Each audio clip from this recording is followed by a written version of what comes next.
unidad número 2 trata sobre la clasificación de las obligaciones. Es una continuidad de la parte general y conceptual que desarrollamos en la unidad 1, donde vimos lo que era el concepto de la obligación, sus características, sus elementos esenciales, sus elementos accidentales, las principales diferencias con otros derechos patrimoniales como derechos reales, como así también las conexiones que pueden haber entre tanto derechos personales como derechos reales.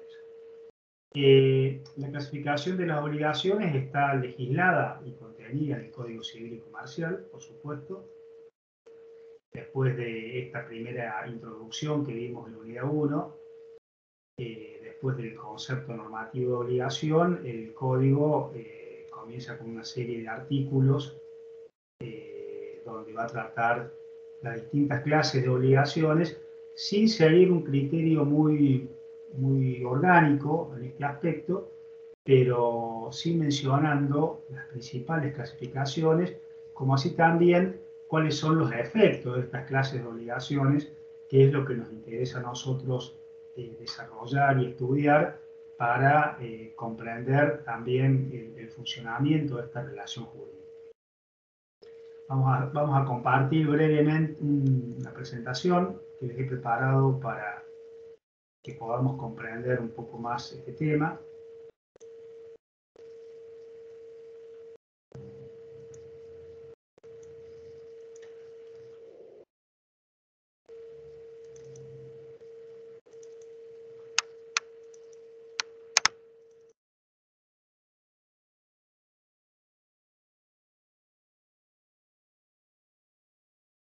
Bueno, también voy a agradecer que me digan si la están viendo la presentación. Ahí la estoy subiendo.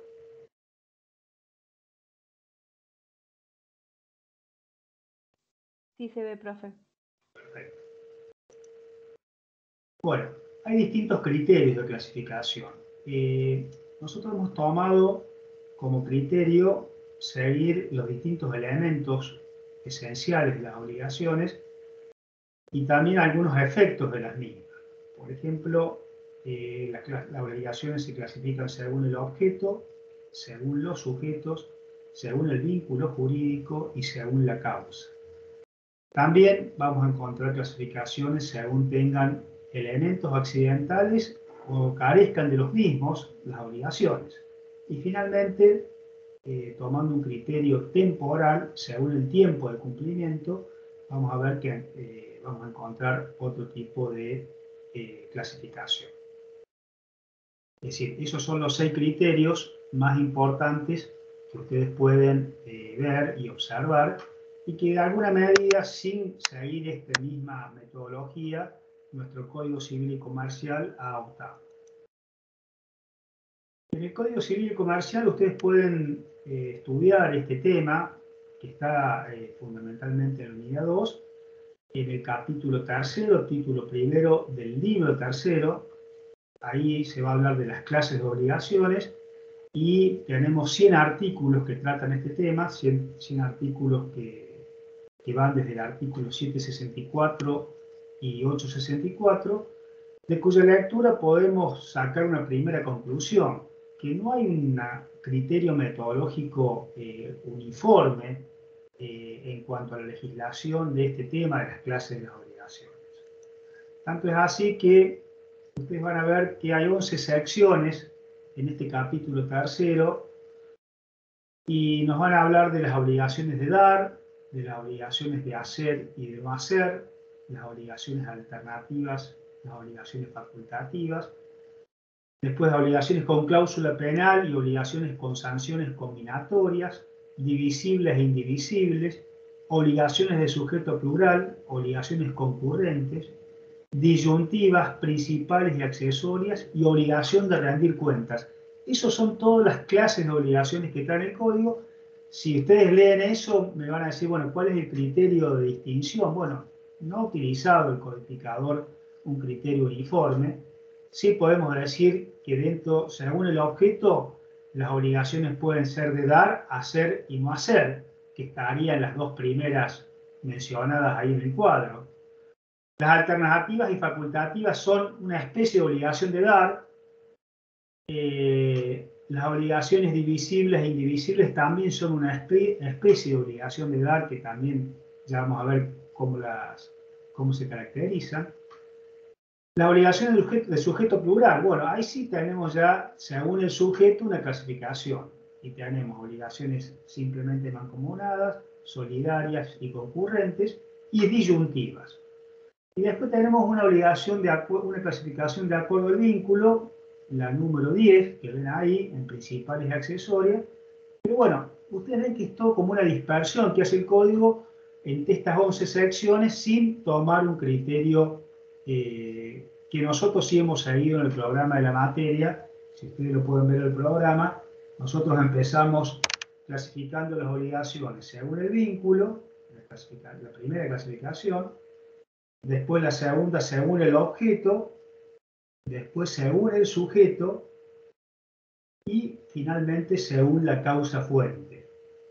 Fíjense que son los 4 clasificaciones que el programa de la materia en la unidad 2 propone y que nosotros vamos a seguir ese orden por una cuestión didáctica y de mejor comprensión de este tema. Según el objeto, ¿cuál es el objeto de la obligación? La prestación, ¿no es cierto? Tenemos clasificación según la naturaleza de la prestación. Y dentro de la naturaleza de la prestación, ahí vamos a encontrar obligaciones que pueden tener por objeto dar algo, dar una cosa, dar suma de dinero. Acá la característica de las obligaciones de dar consiste en que el comportamiento que asume el deudor es entregar una cosa al acreedor que puede ser cierta, que puede ser incierta, que puede ser una cosa de dar suma de dinero, como primer término. Pero también esa obligación, según el objeto y según la naturaleza del objeto, puede ser o consistir en un comportamiento que consista en una actividad meramente del deudor. Por ejemplo, asesorar a una empresa, por ejemplo, dar una prestación docente, dibujar un cuadro, realizar una obra. Bueno, todas estas son obligaciones de hacer. Y finalmente, la tercera clasificación según la naturaleza son las obligaciones que tienen por objeto, o la prestación tiene por objeto, una inactividad, un no hacer. Como por ejemplo, que el deudor se comprometa a abstenerse de realizar alguna actividad y esa abstención tenga un contenido económico en sí que le permita ser objeto de la obligación. Por ejemplo, una empresa que vende un negocio en una ciudad determinada a otra persona y se compromete a no instalar otro negocio de la misma naturaleza en el mismo lugar o en la misma jurisdicción, puede ser una típica o un ejemplo típico de las obligaciones de no hacer. El otro criterio, según el objeto, es según la determinación del objeto. Y ahí tenemos obligaciones de dar cosas ciertas, en primer lugar. Por ejemplo, yo me comprometo a vender un inmueble ubicado en tal calle, a tal altura y con tales características. Esta sería una obligación de dar cosas ciertas. Pero también el objeto de la prestación o la cosa objeto de la obligación puede ser una cosa incierta, que si bien sabemos cuál es su género o qué es lo que vamos a entregar en cuanto a cantidad, peso o medición, pero hasta que no la determinamos, el objeto es determinado. Dentro de las obligaciones de dar cosas inciertas, encontramos las obligaciones de género, las obligaciones de dar cantidad de cosas y las obligaciones de dar suma de dinero. La otra clasificación, según el objeto que estudiamos, es según la finalidad jurídica de la obligación. Algunas obligaciones se pueden constituir para transmitir o constituir derechos reales. Por ejemplo, un contrato de compraventa donde el deudor transfiere la propiedad de una cosa a favor del acreedor. Ahí la finalidad jurídica de esa obligación es constituir un derecho real sobre la cosa transmitida. También esa finalidad jurídica puede consistir no en transmitir el derecho real, pero sí en transmitir o transferir el uso de la cosa, por ejemplo, en un contrato de comodato o de préstamo o un contrato de alquiler, donde el propietario le transfiere al inquilino, que sería el acreedor, el derecho de usar y gozar un inmueble durante un plazo determinado. Y finalmente, la otra finalidad jurídica que puede existir en las obligaciones de dar es la de restituir las cosas a su dueño. Por ejemplo, tomando el ejemplo de un contrato de alquiler, cuando finaliza el contrato de alquiler, el locatario o el inquilino tiene la obligación de restituirle al propietario o al locador la cosa que ha sido objeto del contrato. Según la complejidad del objeto, las obligaciones pueden tener un objeto singular o una sola prestación, o pueden tener varias prestaciones. Y dentro de esta complejidad del objeto, cuando hay varias prestaciones, las obligaciones pueden ser alternativas o facultativas. Un ejemplo de obligación alternativa podría ser, por ejemplo, yo me comprometo a entregarle al acreedor una casa, un auto y una suma de dinero. Las tres cosas. Estas son las posibilidades cuando la obligación es alternativa conjunta. Pero puede ser una alternatividad disyunta. Sí, yo me puedo comprometer a entregar o una suma de dinero o un auto, por ejemplo, y ahí estamos frente a una alternatividad también de acuerdo a la complejidad del objeto. Y las obligaciones facultativas son aquellas que tienen por objeto una prestación principal, pero el deudor se reserva al momento de cumplir el derecho de pagar con otra cosa o con otra prestación el objeto de la obligación. De acuerdo al interés comprometido, tenemos obligaciones que son de medios, obligaciones de resultado. En las obligaciones de medio, el deudor compromete un obrar o un comportamiento dirigente para satisfacer el interés del acreedor. En cambio, en las obligaciones de resultados, el deudor le garantiza o le asegura al acreedor que va a realizar o le va a entregar una cosa ya definida, concreta, y de esa manera no se satisface el interés del acreedor si el deudor no entrega el resultado comprometido. De acuerdo al fraccionamiento, las obligaciones según el objeto pueden ser de prestación divisibles o que se pueden fraccionar, por ejemplo, entregar una suma de dinero, o pueden ser de objeto indivisible. Por ejemplo, yo me entrego a entregar un caballo de carrera. No lo puedo fraccionar, obviamente que es un caso de prestación indivisible.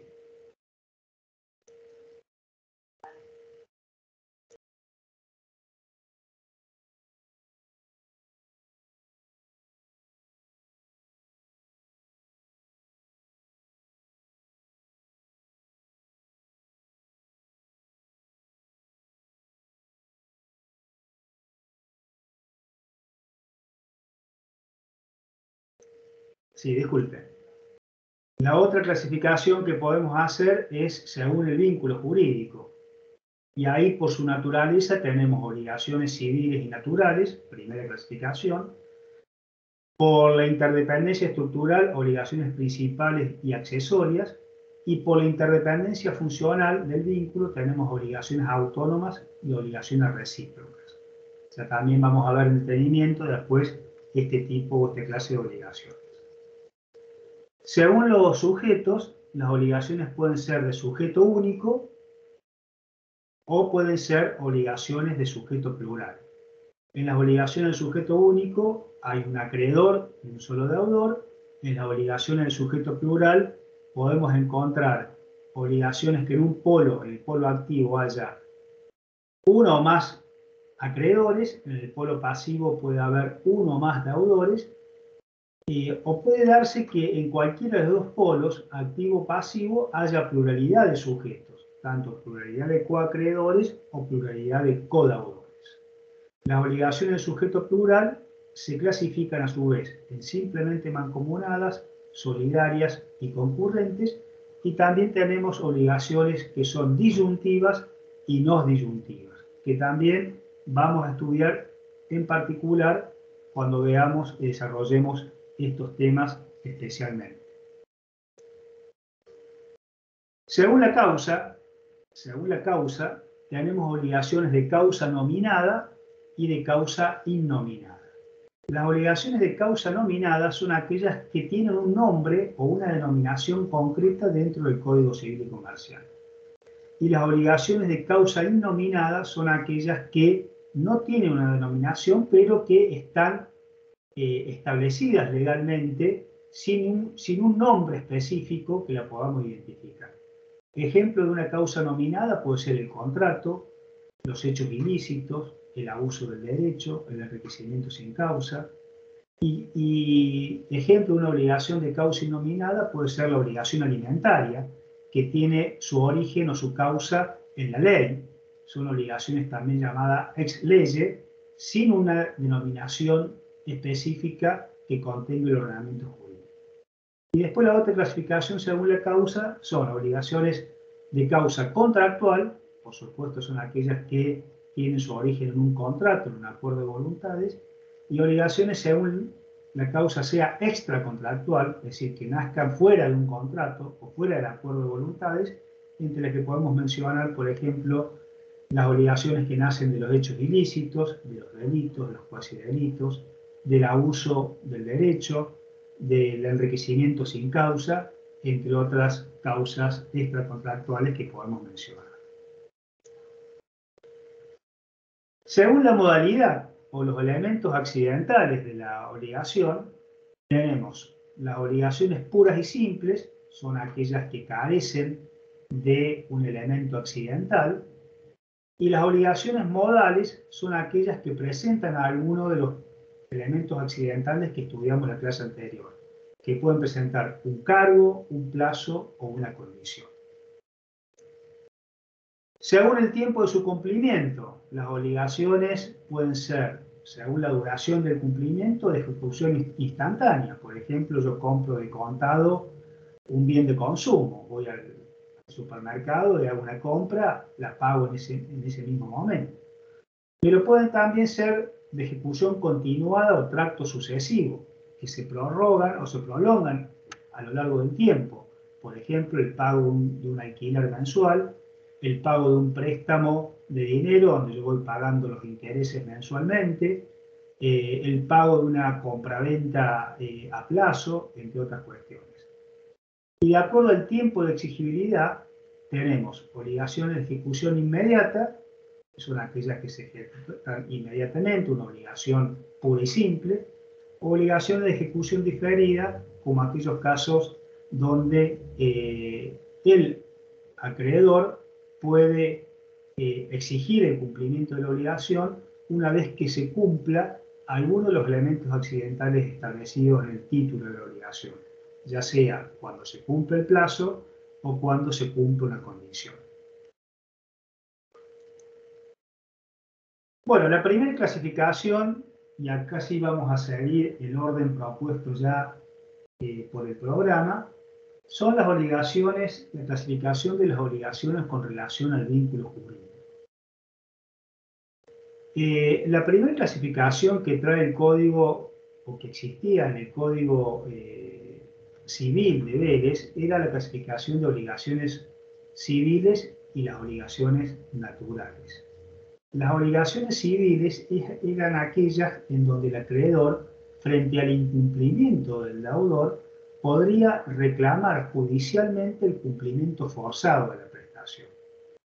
Y las obligaciones naturales eran aquellas que carecían del elemento coactivo del vínculo, en donde el deudor, una vez que no cumplía, el acreedor no podía ir o accionar legalmente contra el mismo, pero tenía la particularidad de que si el deudor las cumplía espontáneamente, el acreedor podía retenerlo pagado. Un ejemplo clásico de la obligación natural eran las obligaciones prescriptas, es decir, aquellas obligaciones que, habiendo transcurrido el plazo legal para su exigibilidad, el acreedor lo había dejado vencer y cuando quería cobrárselas al deudor, la deuda ya estaba prescripta o vencida. Bueno, en ese caso, el acreedor no podría reclamar la deuda prescripta por vía judicial, y si la reclamaba podía encontrarse con que el deudor se opusiera diciendo que esa deuda estaba extinguida por prescripción. Bien, estas obligaciones prescriptas, si el deudor las paga espontáneamente, tenían la particularidad de que el acreedor podía retenerlo pagado y el deudor estaba impedido de repetir lo que pagó aun cuando la deuda estuviese prescrita. Esa era la característica de esta clasificación que había en el Código Civil de Vélez.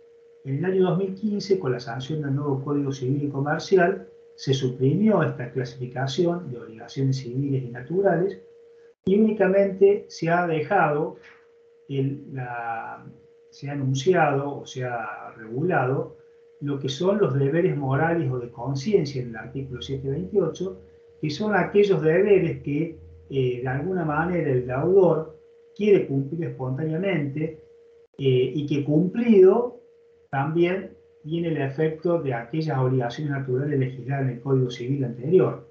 El deudor no puede reclamar la repetición de lo que pagó como cumplimiento de ese deber moral o de conciencia. Sí, cuando uno cumple voluntaria o espontáneamente un deber de conciencia o moral, como sería una deuda prescripta, como sería una deuda que no pudo ser probada en un juicio, o por ejemplo una deuda que emana de un contrato que tiene o adolece de una nulidad por falta de cumplimiento de las formas esenciales, bueno, el efecto de estas deberes morales de conciencia que están regulados en el artículo 728 es que el cumplimiento voluntario o espontáneo impide al deudor reclamar la repetición de lo entregado o pagado y le da derecho al acreedor de retener lo pagado por ese pago espontáneo o ese cumplimiento espontáneo.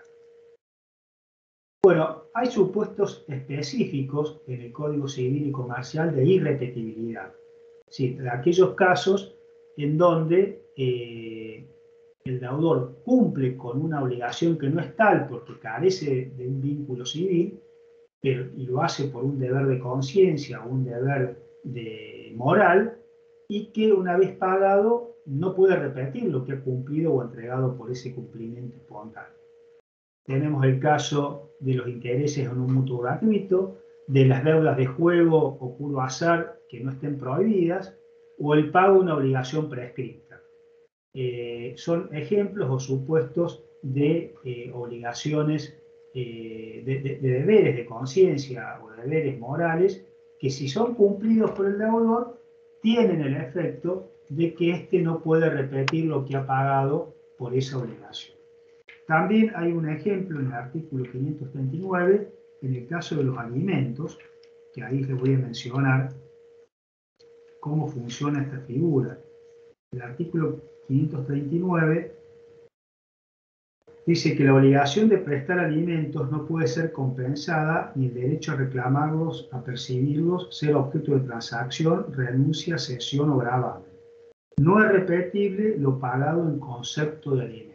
Si yo pago una deuda por alimentos por error, aun cuando exista ese error y lo pago espontáneamente, son irrepetibles, no puedo reclamar la devolución de lo que he pagado en concepto de alimentos en función de esta figura que estamos analizando.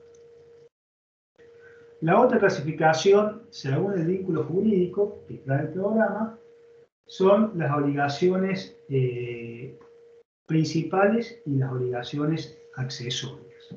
Vamos a tratar de dar un breve concepto de las dos. Las obligaciones principales son aquellas cuya existencia, régimen jurídico, eficacia y desarrollo funcional son autónomos e independientes de cualquier otro vínculo obligacional. Por ejemplo, yo me comprometo a pagar un préstamo de dinero. Esa es una obligación principal.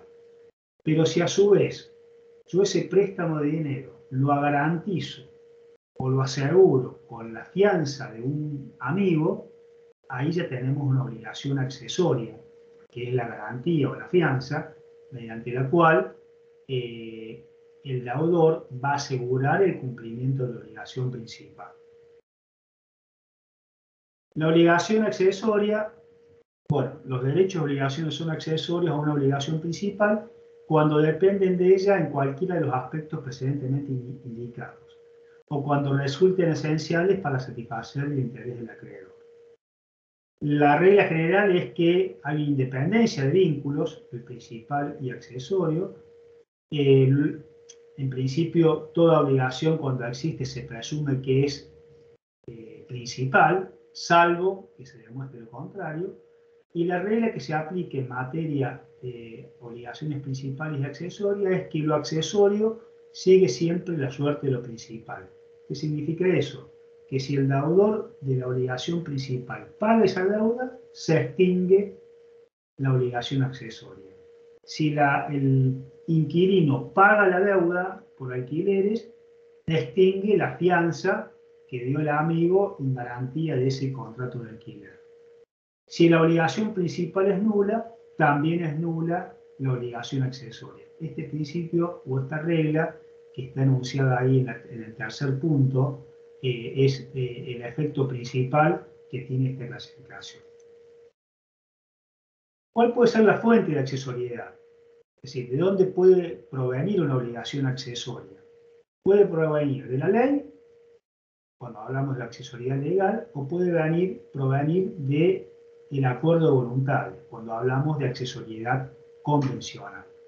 Por ejemplo, hay accesoriedad legal en la obligación facultativa, que le hablábamos de acuerdo a la complejidad de la prestación. Cuando alguien se obliga a pagar una prestación principal, pero se reserva la facultad de cumplir esa misma obligación con otra prestación. Es una obligación, una accesoriedad legal en función del objeto de la obligación. Los intereses también son accesorios del capital dinerario deudado. También es un caso de accesoriedad legal.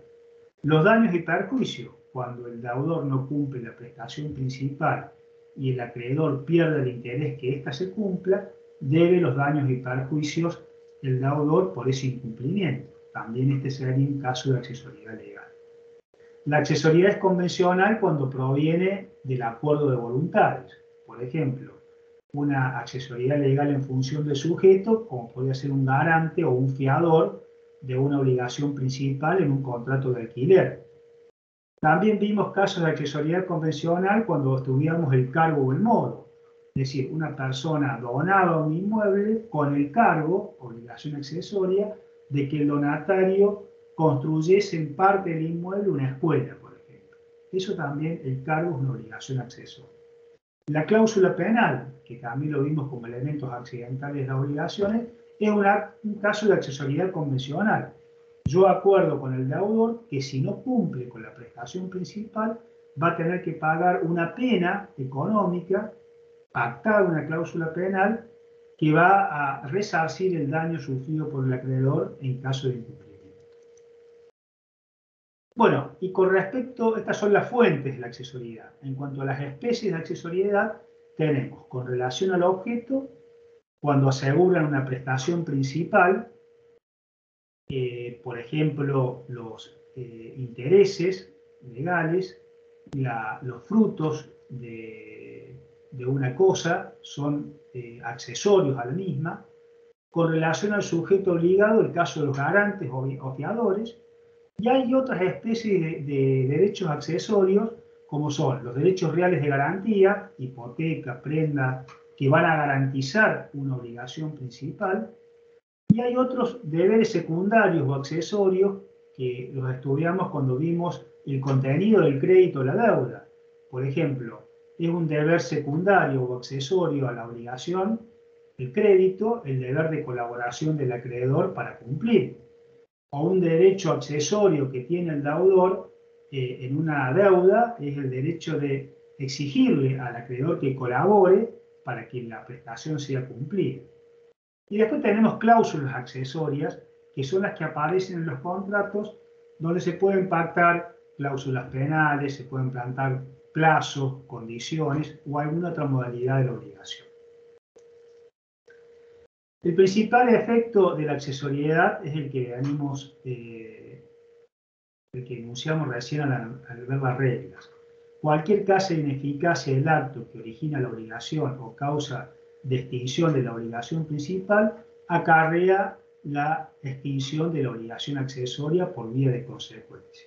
Si la obligación principal se paga, se extingue la obligación accesoria. En el caso de la garantía, de los fiadores, si el deudor principal, el locatario, paga el alquiler, se extingue por consecuencia la obligación de pagar la fianza que garantizaba ese alquiler.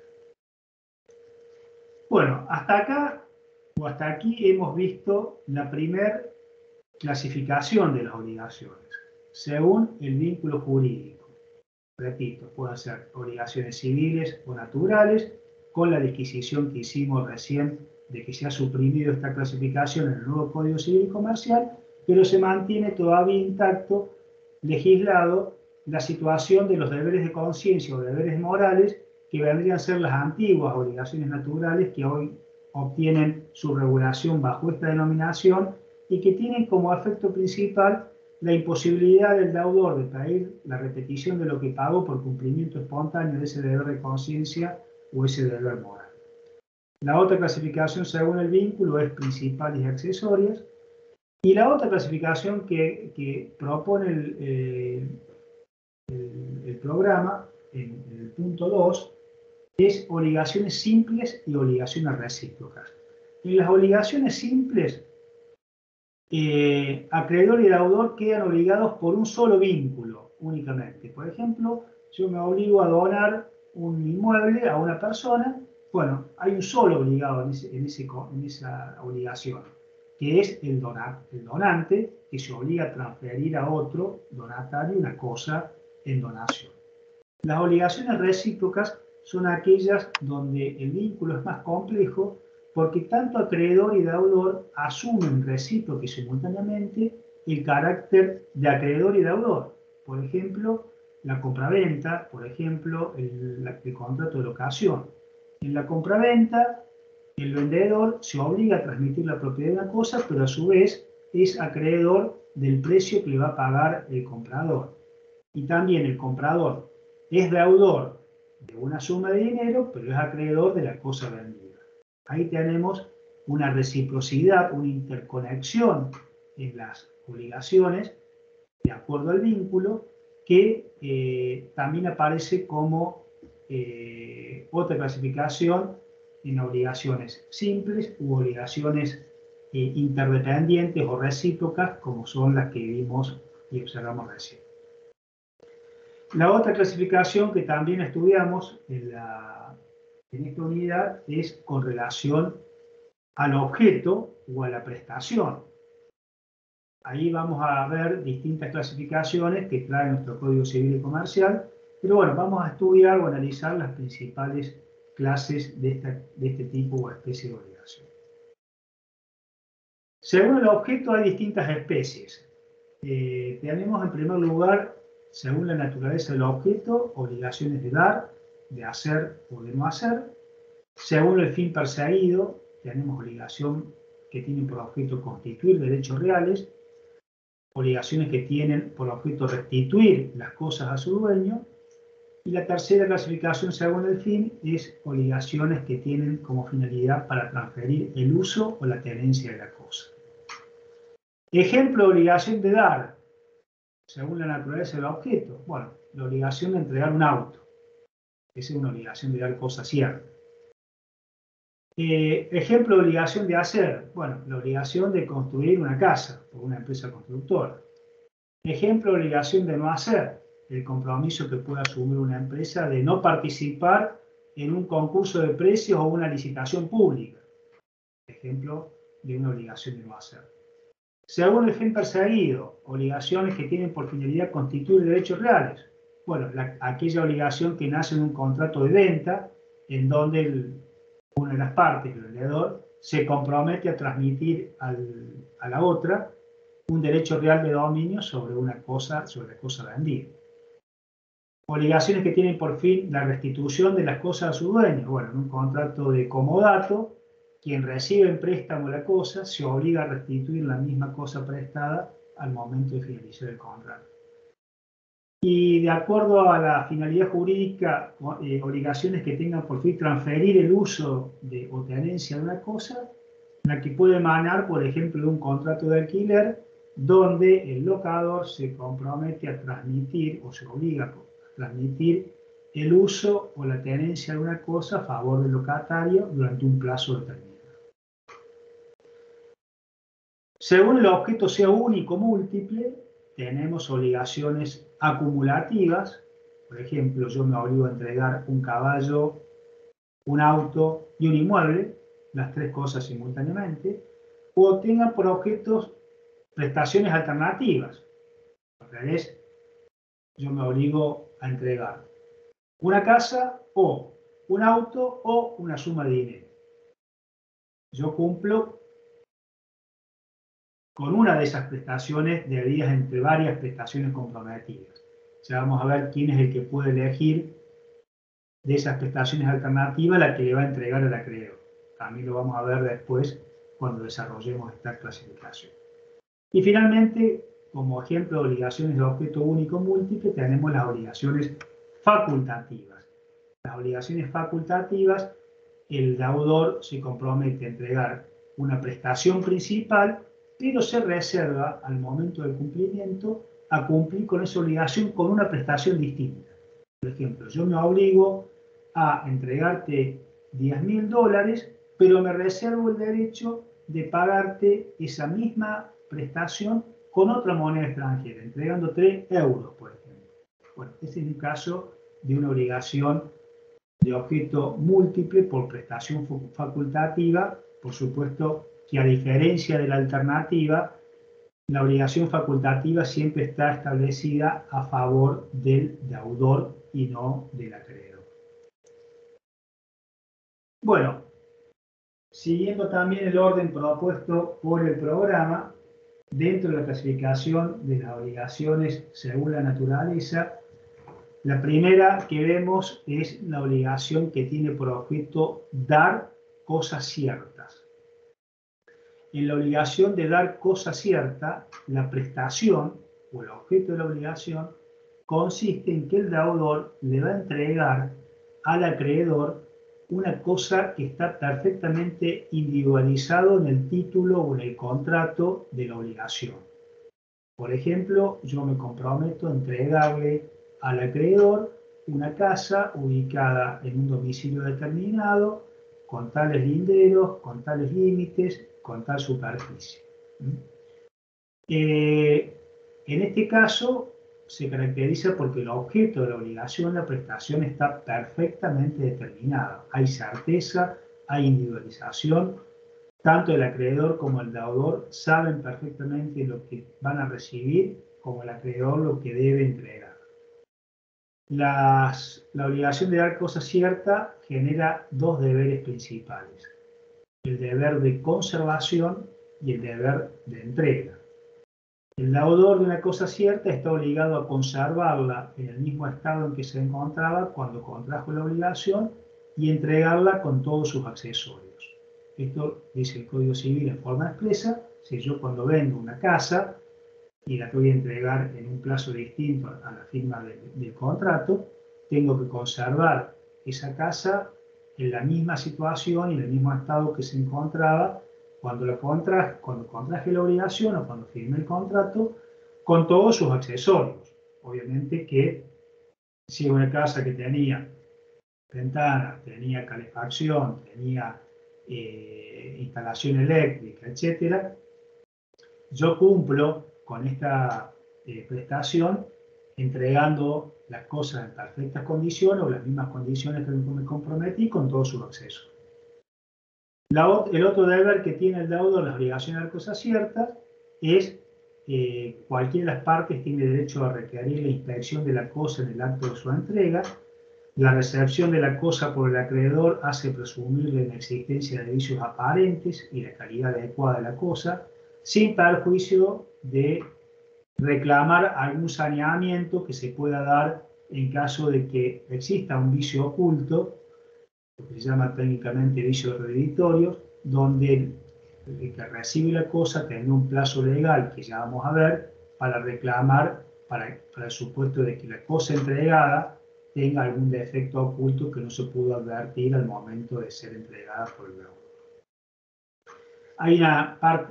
El código también nos habla de aquellas cosas muebles que están cerradas o bajo cubiertas. Bueno, en este caso el acreedor tiene 3 días para reclamar por defectos de cantidad, calidad o de vicios aparentes, de que recibe este objeto que viene cerrado o en una caja cerrada. Existe esta norma que le permite al acreedor revisar y reclamar por defectos de cantidad, calidad o vicios aparentes dentro de este plazo legal que trae el código. Bueno, otro tema que vemos de la obligación de dar cosas ciertas son los efectos jurídicos que se pueden dar entre las partes como frente a terceros. ¿Sí? Cuando un deudor se obliga a entregar una cosa a un acreedor, se pueden plantear distintos conflictos entre los mismos que se deben resolver en base a distintas reglas y distintos principios que trae el Código Civil y que están enunciados en esta presentación que estamos viendo. Fundamentalmente se solucionan los problemas que generan la pérdida, el deterioro, el aumento, la mejora o percepción o la mejora de la cosa, como la percepción de sus frutos. El primer principio que estudiamos en materia de obligación de dar cosas ciertas es que las cosas se pierden, deterioran, aumentan o mejoran para su dueño. ¿Qué significa esto? Que mientras la persona que es el que está obligada a entregar la cosa sigue siendo dueño, y ya vamos a ver cuándo se produce ese momento, o cuándo la persona deja de ser dueño de una cosa, o titular un derecho real de dominio, el aumento del valor, la disminución de la misma, el deterioro, es a riesgo del dueño de la cosa. Y como antes de la tradición de la cosa no se adquiere ningún derecho real, mientras el deudor no haya entregado la cosa, si la cosa se rompe, bueno, el que está perjudicado va a ser el deudor, ¿cierto? Porque una vez que entregó la cosa al acreedor y el acreedor ya es dueño, bueno, los riesgos de la mantención de esa cosa van a ser del acreedor. Lo mismo pasa con los frutos que puede generar una cosa. Por ejemplo, yo vendo un campo que está sembrado y lo comprometo en venta. Mientras no lo he entregado y no lo he escriturado el campo, los frutos que da ese campo pertenecen al dueño, que puede ser deudor, pero todavía propietario. Entonces, los frutos que se devengan y perciben hasta el momento en que el propietario entrega la cosa al acreedor, esos frutos son de él. La posesión de buena fe de una cosa mueble hace presumir su propiedad, es otro principio que se aplica. El incumplimiento del deudor atribuible objetiva o subjetivamente puede generarle al deudor el deber de indemnizar al acreedor para el caso de deterioro o pérdida de la cosa antes de su entrega. Y el otro principio que se aplica acá es que el género nunca perece. Este principio no se aplica a las obligaciones de dar cosas ciertas. Ya vamos a ver que sí se aplica a las obligaciones de dar cosas inciertas que vamos a estudiar más adelante. Un tema que es fundamental saber es a partir de qué momento el deudor deja de ser dueño de la cosa cierta comprometida y a partir de qué momento el acreedor pasa a ser dueño de la cosa, porque ese va a ser el límite temporal que nos permita discernir y explicar los distintos conflictos que se pueden plantear entre las partes, según la cosa aumenta su valor, disminuya su valor, se deteriore o no se deteriore, ¿cierto? Bueno, en materia de constitución de derechos reales, y esto lo vimos en privado 1, hay distintos sistemas. El sistema romano, que es el sistema del título y modo, el acreedor pasaba a ser dueño de la cosa cuando no solamente tenía la factura de compra, sino también cuando el deudor le entregaba la cosa a través de la tradición. Esto era cuando las cosas eran registrables, ¿cierto? El sistema francés es un sistema inverso o distinto porque el nuevo acuerdo de voluntades bastaba solo el título para que se produjera la transmisión de dominio o del derecho real de la cosa comprometida entre acreedor y deudor. En el sistema alemán, o de la inscripción registral es constitutiva, es decir, no solamente hacía falta que existiese un acuerdo de voluntades que se entregara la cosa, sino que también se inscribiera el cambio de titularidad de dominio en un registro de la propiedad. Bien. ¿Cuál es el sistema que tenemos en el derecho privado argentino en materia de constitución de derechos reales? Bueno, en materia de inmuebles tenemos un sistema de título y modo imperfecto. ¿Por qué? Porque no solamente hace falta la escritura pública y la entrega de la cosa al deudor para que se constituya el derecho real, sino también que frente a terceros, para hacer oponible esa transmisión, es necesario la inscripción en el registro de la propiedad de esa escritura o ese título donde se produjo la venta del inmueble. En materia de muebles, la situación es distinta. Cuando las cosas son no registrables, para que se produzca la constitución de los derechos reales, para que la cosa de propiedad del deudor pase al dominio del acreedor, es necesario únicamente el título y el modo. Por ejemplo, en el caso de la venta de un celular, la factura de venta del celular y la entrega que me haga la empresa que vende los celulares al acreedor. En cambio, cuando son cosas registrables, el sistema era puramente alemán, porque se producía la transmisión del derecho real sobre el auto, sobre el vehículo registrable, desde el momento en que se inscribe la venta en el registro de la propiedad. No solamente es necesario el boleto de compraventa o el contrato de venta, sino también la entrega y la inscripción registral, porque acá la inscripción es constitutiva y se produce la transmisión del derecho real sobre los automotores a partir del momento que se registra en el registro del automotor la venta del objeto vendido.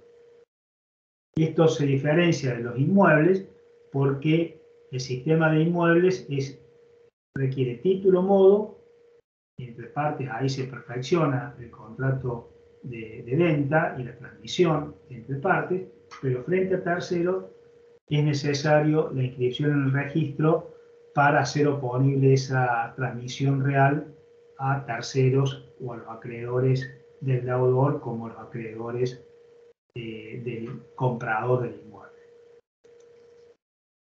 Bueno, ahora vamos a ver las distintas situaciones que puede sufrir una cosa cierta que es comprometida por el deudor respecto de su acreedor, por ejemplo, en un contrato de venta. ¿Qué pasa si se pierde la cosa de él? Bueno, el propietario soporta los riesgos de la cosa. Los casos de deterioro o pérdida, con o sin culpa, se rigen por lo dispuesto sobre la imposibilidad de incumplimiento. ¿Qué significa esto? Que si un deudor se compromete a entregar al acreedor, por ejemplo, un celular, y antes de la entrega de la cosa, el celular se pierde, la obligación, esa pérdida la va a sufrir el dueño, deudor, y tendrá que pagarle al acreedor con una cosa equivalente, o si no, los daños y perjuicios si la cosa se ha extinguido por su culpa. Si la cosa se pierde sin su culpa o sin su responsabilidad, la obligación se extingue directamente por imposibilidad de cumplimiento, ¿cierto?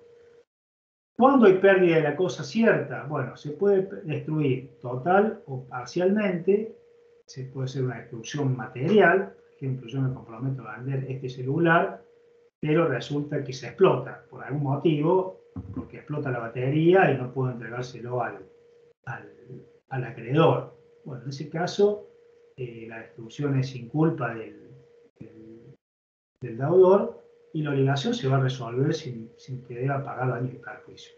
En cambio, si yo me comprometo a entregar un celular y a mí me lo roban por un descuido, ahí sí, y yo soy responsable de esa pérdida, la obligación no se va a extinguir y se transformará en pagar daños y perjuicios, o el deudor tendrá que pagar una cosa equivalente al acreedor más los daños y perjuicios correspondientes. También una cosa cierta se puede perder por una razón jurídica. Por ejemplo, que sea puesta fuera de comercio por una expropiación. Yo me comprometo a a vender un inmueble, un lote de terreno, que antes de su escrituración es expropiado por el Estado para trazar ahí una ruta o un camino. Bueno, en ese caso hay una pérdida jurídica, la cosa cierta debida, sin responsabilidad del deudor, y la obligación se va a extinguir sin ningún tipo de responsabilidad. Bueno, cuando la cosa debida se extingue por caso fortuito o fuerza mayor, se extingue la obligación. Pero si la cosa debida, la cosa cierta debida, se extingue en forma sobrevenida al nacimiento de la obligación por responsabilidad del deudor, el deudor va a tener que pagar daños y perjuicios o va a tener que entregar una cosa equivalente más el pago de daños y perjuicios por esa pérdida. Bueno, ¿qué pasa si la cosa cierta comprometida por el deudor se deteriora por causas atribuibles al deudor o al dueño? Bueno, el acreedor puede optar por disolver la obligación y reclamar los daños y perjuicios, o recibir la cosa en el estado que se encuentre y reclamar los daños y perjuicios. Vemos que acá se aplica nuevamente el principio que veíamos en la otra presentación. Las cosas aumentan, se deterioran siempre para su dueño. ¿Qué pasa si la cosa se deteriora por caso fortuito? Bueno, el caso fortuito lo va a soportar el dueño deudor y el acreedor puede optar por disolver la obligación o recibir la cosa deteriorada más una disminución de precio. No está esta solución en el Código Civil, pero sí se podría aplicar por una deducción lógica esta solución. También tenemos que analizar el caso de que la cosa comprometida por el deudor aumente en su valor, ya sea por un aumento en su valor intrínseco, por razones naturales o artificiales. ¿Qué pasa cuando la cosa comprometida aumenta en su valor por algún hecho natural o un hecho del hombre? Bueno, cuando hay mejoras naturales, que técnicamente se llama aumento, autoriza al deudor dueño a exigir un mayor valor. Y si el acreedor no acepta, se extingue la obligación sin responsabilidad de las partes. Un ejemplo de este aumento, ¿cuál podría ser? Yo me obligo a entregar un campo que está circundado por un río. Como consecuencia de un río, de una creciente o una crecida de un río, por el fenómeno de la abulsión, se desprende un pedazo de tierra del inmueble vecino y aumenta la superficie en hectáreas del campo que yo había comprometido en venta. Bueno, ese aumento se produce antes de que yo haya escriturado el campo vendido al acreedor. ¿Qué puede hacer el deudor dueño? Puede reclamar el mayor valor por esa abulsión, por ese crecimiento de la superficie, y si el acreedor no lo acepta, se puede resolver la obligación y extinguirse sin responsabilidad para las partes. Es decir, en ese caso el deudor, en virtud de este aumento natural que tuvo la cosa, podía reclamar el mayor valor. Y si el acreedor no quiere pagarlo, la obligación se puede dejar sin efecto y dejar sin efecto el contrato correspondiente. También el aumento o el incremento del valor de la cosa cierta debida se puede dar por razones atribuibles a la voluntad humana. Son los que se llaman las mejoras artificiales. Dentro de las mejoras artificiales que puede sufrir una cosa, tenemos mejoras necesarias, útiles y mejoras de mero lujo, recreo o suntuarias. Las mejoras necesarias son aquellas indispensables para conservar la cosa. Por ejemplo, la amenaza de ruina de un inmueble o el pago de impuestos siempre son a cargo del deudor dueño hasta el momento de la transmisión del derecho real de dominio. Sí, supongamos que yo vendo un auto a una persona y antes de entregar el mismo hay que cambiarle el aceite para el mantenimiento del motor. Bueno, esa es una mejora necesaria que debe pagar el deudor dueño hasta el momento de la entrega de la cosa. También hay mejoras que son útiles, son aquellas que aprovechan a cualquier poseedor o propietario. Por ejemplo, yo le instalo al inmueble que vendo el gas natural o agua corriente. Bueno, las mejoras útiles, en principio, son a cargo de la persona que las realiza, en este caso el deudor, hasta tanto no haya transmitido la propiedad de la cosa. Las puede retirar el deudor en la medida que no deteriore la cosa comprometida. Supongamos que yo le hago la instalación de gas y la instalación sanitaria. Únicamente podré retirarlas sin cobrárselas al acreedor en la medida que no las perjudique. Y el acreedor, si se las quiere quedar, las debe indemnizar al deudor que las hizo. Cuando las obligaciones son de mero lujo, recreo, suntuarias, por ejemplo, yo vendo una casa y antes de escriturarla le hago una pileta de natación en el parque. Bueno, estas no son indemnizables y pueden ser retiradas por el deudor en tanto también no deterioren las cosas comprometidas en la obligación. En cuanto a los frutos, ya vimos que las cosas ciertas que puede comprometer el deudor pueden generar en algunos casos frutos o productos naturales. Los frutos son los objetos que un bien produce de modo renovable sin que se altere o disminuya la sustancia. Por ejemplo, siembra un campo y la cosecha sería un fruto del campo vendido, ¿no es cierto? Los frutos naturales son las producciones espontáneas por la naturaleza y los industriales son los que se generan por la industria del hombre o la cultura de la tierra. Y los frutos civiles son las rentas que produce la cosa o las remuneraciones del trabajo. Eso dice el Código Civil y Comercial. ¿Cómo se regulan los frutos? Hasta el día de la tradición de la cosa o de la transmisión de la propiedad de la cosa, los frutos percibidos pertenecen al deudor dueño. Hasta que no transmita la propiedad son de él, porque son accesorios a la cosa principal. Los devengados y no percibidos le corresponden al acreedor. Por ejemplo, yo vendo una casa que está alquilada, pero no he cobrado los alquileres. Los que se han devengado, pero no han sido percibidos por el deudor, le va a corresponder al acreedor comprador de esa casa. Esta es la regla que establece el nuevo Código Civil y Comercial. Bueno, la otra cuestión que se puede plantear en las obligaciones de dar cosas ciertas es qué sucede cuando un deudor transmite una misma cosa, ya sea inmueble, mueble o mueble registrable, a varias personas en forma simultánea o en distintos tiempos. Sí. ¿Qué reglas se aplican cuando concurren varios acreedores a quien se le haya hecho o transmitido la misma cosa, haya existido o no tradición de la cosa? Sí. Una persona vende un inmueble a uno por un boleto de fecha 1 de julio de 2021, no se le entrega la cosa, después, un mes después vende el mismo inmueble a otro acreedor y así sucesivamente. Entonces puede darse el caso que se presente un conflicto entre varios acreedores de buena fe, a título oneroso, y hay que determinar quién tiene el mejor derecho. Bueno, esto sería lo que se llama los efectos de la obligación de dar cosa cierta con relación a terceros. ¿Cuáles son esos efectos que los terceros podrían estar invocando para hacer valer un mejor derecho? Bueno, primero partamos del supuesto de una cosa inmueble.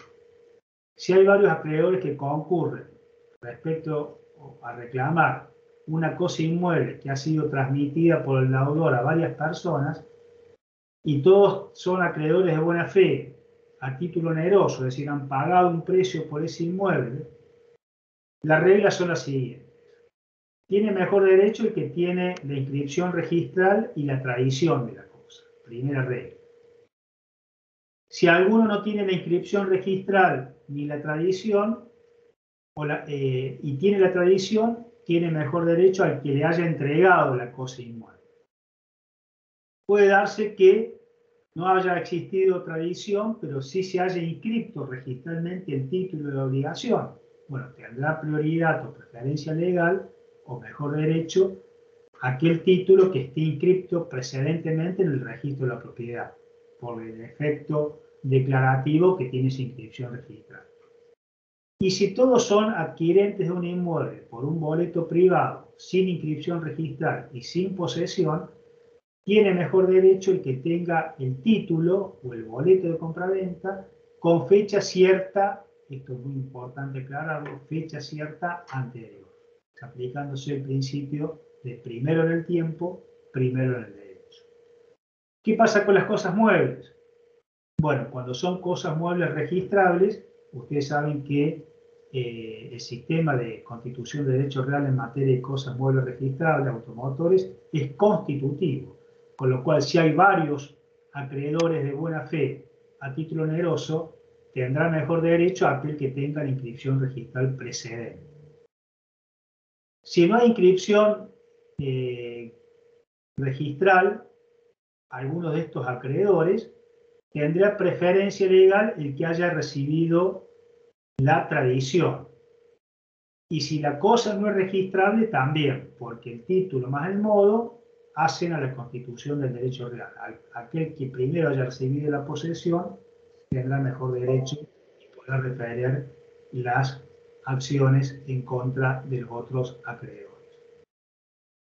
Y si no hay tradición ni inscripción registral precedente y todos han comprado la misma cosa cierta por instrumentos o títulos privados, tendrá mejor derecho a aquel título, aquella factura, aquel boleto, aquel instrumento que tenga fecha cierta anterior. Repito, fecha cierta, que es la fecha cierta que ustedes estudiaron cuando vieron instrumentos privados en el privado. ¿Qué pasa con los acreedores frustrados? Es decir, aquellos que se vieron imposibilitados, que son de buena fe, que adquirieron a título oneroso, pero que no pudieron acceder a la cosa cierta comprometida porque el deudor la había transmitido con anterioridad a otra persona. Bueno, podrá iniciar una acción de daños y perjuicios contra el deudor para reclamar lo que pagaron por esa adquisición, más los daños y perjuicios correspondientes. Bueno, la otra clasificación de las obligaciones de dar, que vemos también en el programa, son las obligaciones genéricas o las obligaciones de género. Dentro de las obligaciones de género, ¿qué es lo que se compromete el deudor? A entregar varios objetos de un género determinado o de una clase de cosas determinada. Por ejemplo, yo me comprometo a entregar 10.000 litros de nafta super, o me comprometo a entregar 10.000 quintales de soja, o me comprometo a entregar 100 cabezas de ganado de raza Hereford. Bueno, en este caso, las particularidades que tienen las obligaciones de género es que el objeto es determinable en algún momento. No es cierto al momento de constituir el derecho de obligación o la obligación, pero lo voy a poder determinar en un momento ulterior en base a pautas de alguna medida ciertas u objetivas. Por ejemplo, en el caso de la obligación de dar cantidad de cosas, yo me obligo a entregar 100 quintales de soja, yo ya tengo determinado la especie de cosa que voy a determinar, primera pauta de determinación, que es el tipo de cereal a entregar, como la cantidad, 100 quintales. Hay una masa de objetos en la cual deben separar los que tienen que ser entregados. Esa separación o esa elección o esa individualización de los objetos va a pasar a ser la obligación de dar cosa incierta a ser una obligación de dar cosa cierta, como consecuencia de esa individualización o elección que los sujetos de la obligación pueden hacer. En el Código Civil de Vélez, ejemplos de obligaciones de género eran las obligaciones de dar cosas inciertas no fungibles o de género, las obligaciones de dar cantidad de cosas y las obligaciones dinerarias. En el Código Civil y Comercial, que rige a partir del año 2015, son obligaciones genéricas, son aquellas que recaen sobre una cosa determinada solo por su especie o cantidad. Ese es el concepto que establece nuestro código y ya no distingue más entre obligaciones de dar cantidades inciertas no fungibles de género, obligación de dar cantidad de cosas. Ya las obligaciones son genéricas y dentro de las obligaciones genéricas se comprenden tanto la de género como la de cantidad. ¿Qué característica tienen? Bueno, el género nunca perece. ¿Qué significa esto? Que mientras no se produce la elección de la cosa debida o la determinación de la cosa debida, el deudor está obligado y no va a poder invocar, che, se acabó la nafta para no entregarte o no cumplir con la obligación, porque nafta va a haber siempre. Entonces, el género nunca perece. Siempre el deudor va a quedar obligado a entregar esa prestación. No es posible invocar el caso fortuito para eximirse del pago de responsabilidad por pérdida del objeto. Es importante saber quién es la persona encargada de individualizar la cosa que el deudor tiene que entregar. Bueno, quién es el que va a contar o quién es el que va a elegir las cosas dentro de la especie. En principio, la facultad de elección corresponde al deudor, salvo acuerdo en contrario. Pero esa facultad que tiene para elegir la cosa debida dentro de la especie de género no es ilimitada. Hay una regla que es el principio de la calidad media, es que le obliga al deudor a entregar entre las cosas comprometidas algo que sea de media calidad. Supongamos que se obliga a una persona a entregar hacienda. Bueno, no puede elegirle el deudor la peor hacienda del plantel que tenga en el campo, sino tiene que ser una calidad media y elegir dentro de la calidad media en forma razonable qué es lo que le va a entregar al acreedor. La elección produce la elección de la especie o contar lo que se debe entregar, ya sea pesando, midiendo, en el caso de la obligación de dar cantidad de cosas. Producida esa elección o esa individualización, se produce un principio de concentración y la obligación se va a regir a partir de ese momento por las reglas de la obligación de dar cosas ciertas. ¿Qué pasa si el deudor o el acreedor son morosos o tardan en elegir las cosas debidas dentro del género? Bueno, las partes pueden intimarlas para constituirlas en mora y si no hace la elección el deudor o el tercero comprometido, lo podrá hacer la otra parte a los fines de que la obligación se pueda cumplir.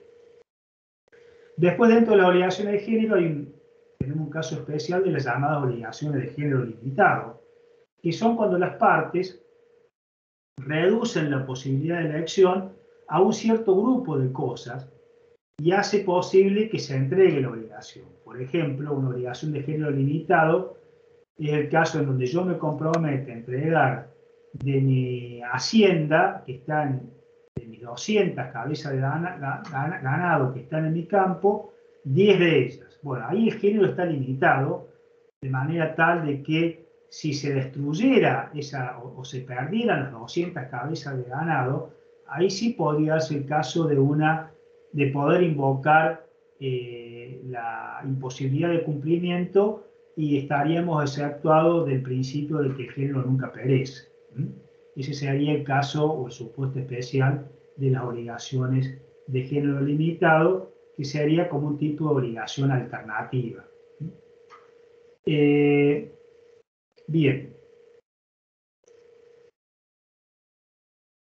Después de este tema, de las obligaciones de género, pasamos a estudiar las obligaciones o el caso especial de las obligaciones de dar suma de dinero. Este es un tema que por su importancia y por su realmente aplicación práctica, la vamos a estudiar el día miércoles en una clase especial para después el día jueves concluir con la clasificación de las obligaciones según el sujeto y la causa, que es la parte final de la unidad 2. Así que bueno, vamos a dar la clase de la unidad 2 hasta este punto, para mañana continuar con el desarrollo del caso específico o el caso especial de la obligación de dar suma de dinero, que es una especie de obligación genérica, pero que por su importancia y por su regulación legal le daremos un tratamiento específico en la clase próxima. No sé si habrá alguna pregunta que realizar, yo quedo a disposición. Si no, los saludo para vernos mañana, el día miércoles a las 20 horas.